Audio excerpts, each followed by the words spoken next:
Ladies and gentlemen, while the world is busy with the war in Ukraine, missiles flying across the Middle East, protests in the US, and inflation climbing like summer airfares, an old hotspot, but never cooled, suddenly became the center of attention. India and Pakistan, two countries with a history of hatred longer than a TV series, and nuclear weapons ready to sneeze and fly. In just the past few days, the Kashmir region, which is always in a state of tension, has recorded shootings, shelling across the border, and rapid military mobilization. Not only that, the media on both sides also shot each other with mouth attacks first, from accusations of terrorism to threats of serious consequences. And remember, this is not just a two-country affair. An armed conflict between India and Pakistan, if it breaks out, would not only shake South Asia, but could also drag in China, the United States, and make global energy markets pale. So what is really going on? Why are tensions escalating at a time when the whole planet is having a headache? And is this just bullshit like every year? Or is it a sign of a regional war brewing? Let's dive into the big picture with a thorough but no less savory analysis in today's video. To understand why India and Pakistan are so seething, we have to turn to one of the most troubled pages of the 20th century, the bloody and tearful partition of 1947. When the British Empire left the subcontinent, instead of leaving two countries separated peacefully in a civilized divorce, it left a mess. India and Pakistan were born from the same body, but their hearts no longer beat together. The result was 14 million people forced to migrate, millions more killed in ethnic riots, one of the largest and bloodiest migrations in human history. And from then on, a land called Kashmir, where the mountains are majestic and snow-covered all year round, became the mooncake that no one wanted to share. Despite having a Muslim majority, the Kashmir region was chosen by the Hindu king to stay with India. Pakistan objected. India said the treaty had already been signed, so war. And not once, but three big times. 1. In 1947-48, the First War ended with a border dividing Kashmir in two, called the Line of Control. 2. In 1965, the war broke out again, this time longer, bloodier, but still no one won clearly.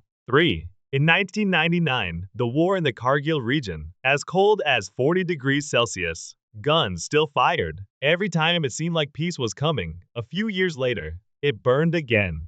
It's like two old neighbors who have lost contact, but every time they see each other, they turn on confrontation mode. And during those 70 years, both countries have invested billions of dollars in defense, while millions of people are still poor, lacking electricity and water. But no one is willing to step down because of national honor, historical pride, and domestic political pressure. So, the relationship between India and Pakistan is no different from a broken marriage, but still quarreling with neighbors every week. And the land of Kashmir, now not only a disputed area, but also a symbol of the endless pain of two peoples who once shared the same blood. So what is causing tensions between the two countries to heat up at the moment? When the world is tired enough with Ukraine, Gaza, Iran, rising rice prices, and petrol prices keep rising? There are at least four main reasons, which, if combined, are like a pressure cooker that has just been turned off and turned up to max. 1. Explosion at the Line of Control (OC). In recent weeks, the LOC, the demarcation line that divides Kashmir between the two sides, has been continuously recorded with shelling, sniping, and small-scale clashes. India accused Pakistan of facilitating terrorist groups to cross the border to attack Jammu and Kashmir. Pakistan denied, saying that India fabricated stories to legitimize military action. It is not yet known who is right and who is wrong, but civilians on both sides are the first to be evacuated. 2. The unstable internal political situation in Pakistan.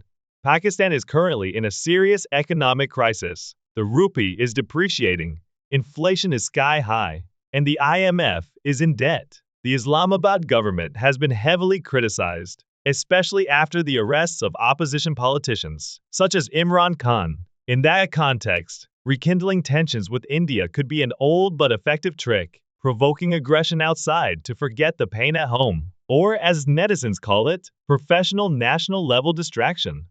3. India is increasingly toughening. and muscling its security policy. Under Prime Minister Modi, India has shifted from a defensive policy to one of proactive attack if necessary. Since 2016, India has carried out many precision strikes on terrorist camps in Pakistani territory. Indian media even declared, India will not only retaliate, but will retaliate in the right place, at the right time, and on video. The Indian military's reinforcement of its forces in the north, the deployment of UAVs, self-propelled artillery, and statements such as not ruling out preemptive action have made observers start to shiver. 4.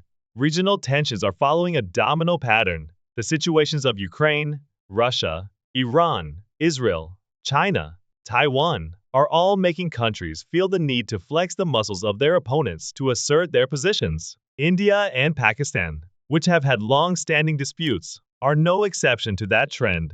Missile tests, large-scale military exercises, and even propaganda wars on social media are making the atmosphere of the whole region as heavy as the Lao monsoon season, blowing through Kashmir. In short, this is not a temporary war of words like every year, but a combination of internal politics, national strategy, and the international environment that is boiling. Like two pressure cookers placed next to each other, constantly heated by the press, social media, and national pride, just waiting for someone to turn on the fire a little too hard, and it will explode. While the two sides are sparring over every inch of land, every bullet, the international community cannot sit still and watch the live stream. But the reactions are clearly divided into two schools. Some are worried, others are confused. United Nations. The call for restraint mantra is recited for the 9,999th time. The Secretary General has issued a familiar announcement. We call on both sides to exercise restraint, resolve disputes through peaceful dialogue, and avoid escalating tensions. Some analysts sarcastically said, if the UN had an extra $1 every time it said restraint, this organization would be as rich as Apple. US worried and busy elsewhere. Washington certainly does not want a new war to break out, especially between two countries possessing nuclear weapons. But they are currently stuck in Ukraine, stuck in Israel, Iran, stuck in the internal election season. So their reaction is somewhat reserved.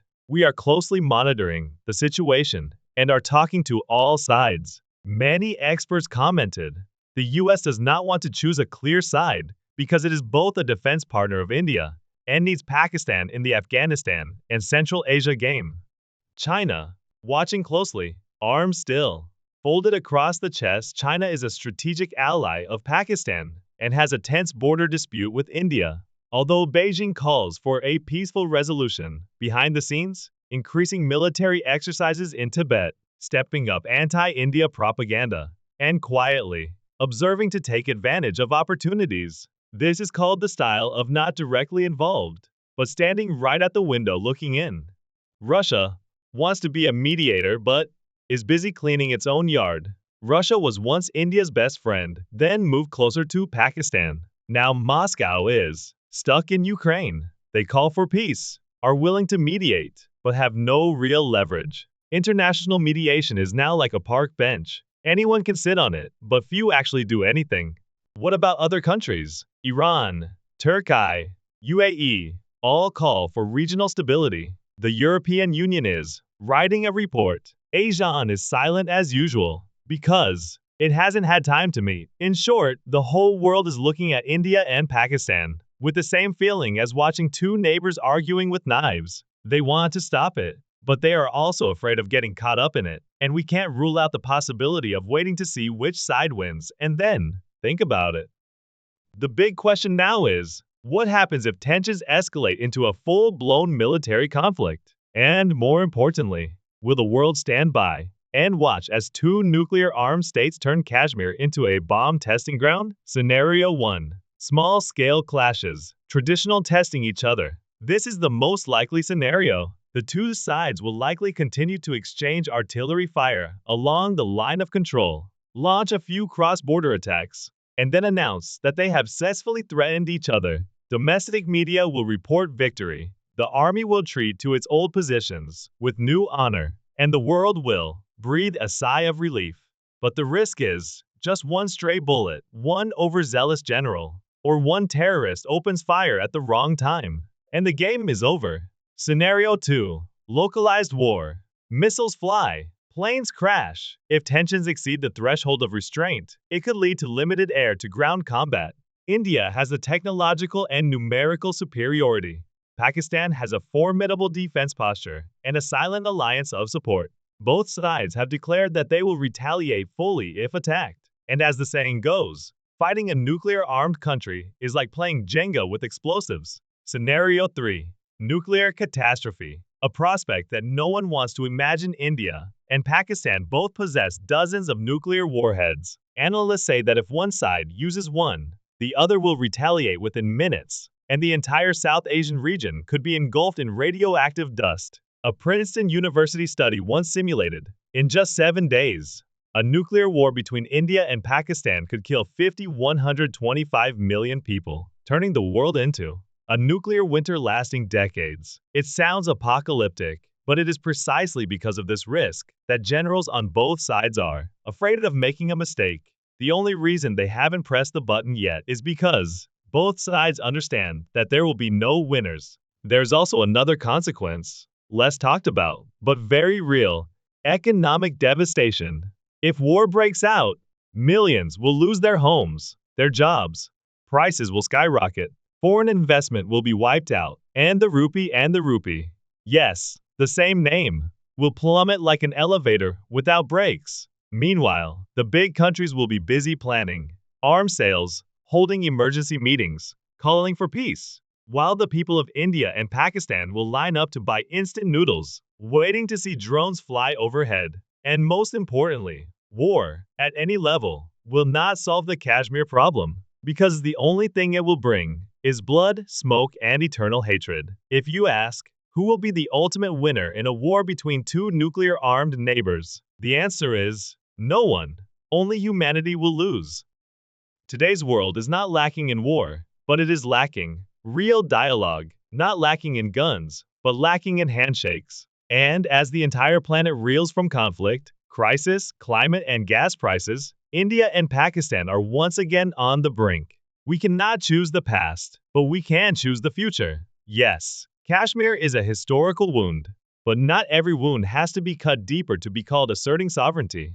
Sometimes, the strongest thing is to dare to lay down your weapons before the shots are fired. There's also another consequence, less talked about, but very real: economic devastation. If war breaks out, millions will lose their homes, their jobs, prices will skyrocket, foreign investment will be wiped out, and the rupee, yes, the same name, will plummet like an elevator without brakes. Meanwhile, the big countries will be busy planning arms sales, holding emergency meetings, calling for peace, while the people of India and Pakistan will line up to buy instant noodles, waiting to see drones fly overhead.